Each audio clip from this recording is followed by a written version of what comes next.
and the glory are yours now and forever. Amen.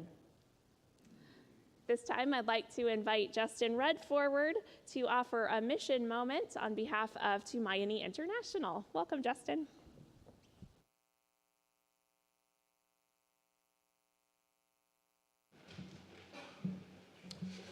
Good morning.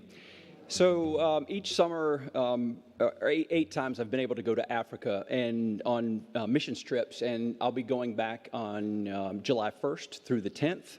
And I want to tell you a little bit about Tumaini International. Tumaini is a Swahili word. It means hope. It is a nonprofit organization headquartered in the United States, actually around Corona.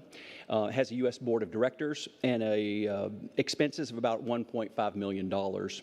The purpose of Tumaini International is to support AIDS orphans and other vulnerable children, families, and communities. There's three areas of help: education, healthcare, and socioeconomic development. For example, a poultry business. On my last trip there 4 years ago, right before COVID, we raised money and helped to finance a poultry business. So there was a group of women in a village that just needed a hand up. They needed a way to help get moving a little more differently.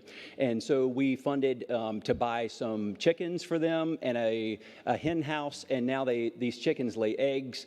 The families can use these eggs to eat and to sell to neighbors and to make a little bit of money. And so that's just a great thing. So Tumaini International works in 11 counties in Kenya. They impact 110,000 people just last year. And also last year, they've helped about 22,000 patients. They have a medical clinic that we help to support. And Bayshore Church also helps to support the efforts of Tumaini International. It is a sponsorship program primarily to help these AIDS orphans. These are kids whose parents have died because of HIV or AIDS and who are now living with perhaps a neighbor, aunt or an uncle or a grandparent. And so it is not, they do not work with orphanages, but rather directly with these children.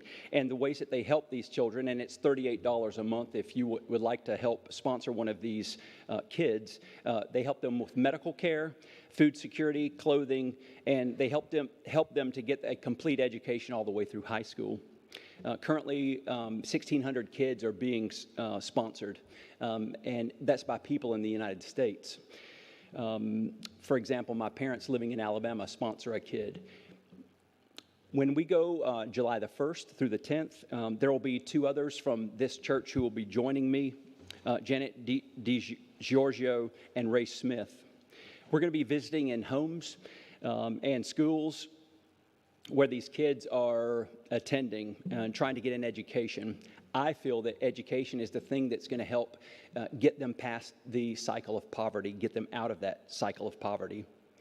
We will take food packages, and a food package may mean flour, sugar, rice, beans, corn, washing soap, some tea leaves, and I always throw in some bars of chocolate because I love chocolate.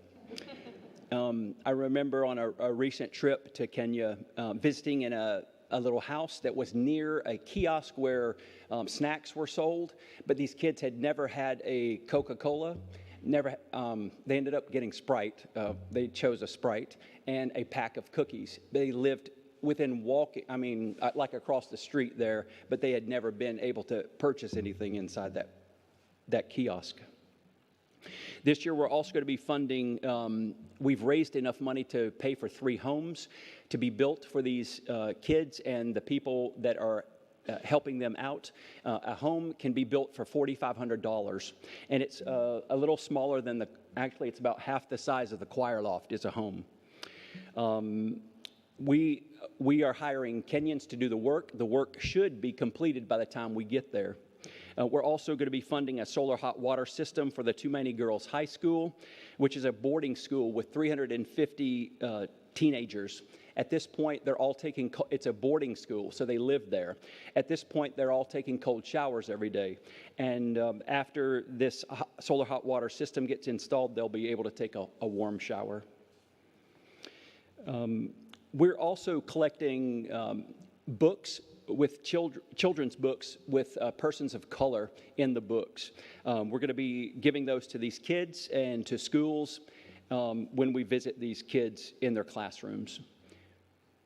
Usually when we visit Kenya, we help to buy livestock, cows, chickens, and goats. Because of the ongoing drought, it's useless to purchase an animal because the animal doesn't have grass to eat, and it would just die. Additionally, as a photographer, I'll be able to, again, help document the trip so that others, including you, can go along with me on the journey. And I'll be posting it on my social media. Some of the needs for our team to take with us, we're looking for over-the-counter medications to help with that medical clinic for Tumaini International. So it could be ibuprofen or aspirin, Band-Aids, anti-itch creams, those kinds of things. Toothbrushes, and again, the books with persons of color. If you want to purchase a house, you can write a check for $4,500.